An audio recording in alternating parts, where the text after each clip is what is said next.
Svetnikom na ti. Svetnikom na ti. Razmišljanje Gregorja Čušina. Ljuba moja in žalostna Mati Božja. Razen nesrečnega Ivana, ki jo je zatajil, je za sinove nekako normalno, da imamo radi mame. In kljub temu, da je čisto biološko pogojeno, da smo mamini sinki, ni povsem prav, predvsem pa ni normalno, da mamini sinki postanemo ali celo ostanemo. Da me teologi ne bodo križali, ker so mimogrede teologi tistega časa naredili tvojemu sinu, se ne bom natančneje spuščal v vajin brez dvoma nedoumljiv in svet odnos. Bom pa pripomnil, da me božji nepotizem na običajen dan ne moti. Hočem reči, da običajnemu nebeščanu pripada en godovni dan, se mi zdi čisto sprejemljivo. Ker jih je toliko, se jih na vsak dan v letu gnete vsaj pol ducata. To je pač logična posledica. Da božji sin svojo mater ljubi tako zelo, da ji nameni več godov kot običajnemu nebeščanu, se mi tudi ne zdi nič posebnega. Problem, ljuba moja Mati Božja, je, da se tvoje žalosti spominjamo na dan, ko goduje tudi zavetnica moje žene, sveta Melita. In jo zato zelo redko, tako rekoč nikoli ne najdem zapisane na kakšnem koledarju. Da bi ohranili ljubi mir in hkrati ne vznemirili nebes, smo v naši družini tvoj in seveda ženin godovni dan preimenovali v Tužnava majka.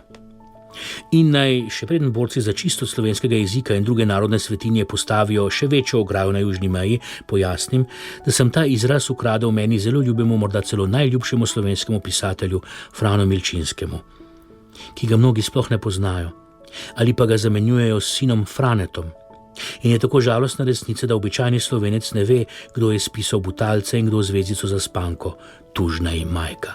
No, Franetova majka in Franova žena je bila mimogrede tudi Marija, kot ti. Fran je večino svojega pisateljskega opusa ustvaril v času državnega prijateljevanja Srbov, Hrvatov in Slovencev in zato v njegovih humornih spisih kar mrgoli podobnih cvetk, ki jih rade volje delim svoji deci in jim recimo zagrozim, da ne pospravijo sobe, da jim ne bo tužna majka. Slovenci smo pač taki, da damo prednost solzam pred smehom. No, nekaj nas je takih, ki se radi do solz nasmejemo, a nas običajno gledajo po strani. In je zato čisto normalno, da si ljuba Mati Božja v naši deželi večkrat upodobljena z mrtvim sinom v naročju kot živim. Slovenci smo hribovci in imamo kalvarijski hribček kraje od Betlehemske poljane. Kam geografsko spada Kana Galilejska, pa zdajle tudi ne bi.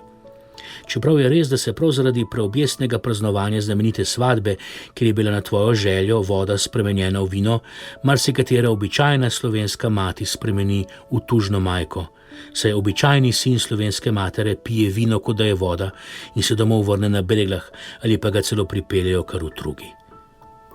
Kakorkoli. Lepo bi bilo, ko bi ti ljuba in žalostna Mati Božja pustili tvojih 7 žalosti in ti ne bi prizadevali še kakšnih dodatnih in novih. Obilo žegna za tvoj god in ne zameri, če te prosim, da danes za kakšen stol bliže povabiš in posedeš sveto Melito. Sem prepričan, da si ji bo dopadlo. Moji ženi se vedno dopade, kadar jo presenetim. Gregor.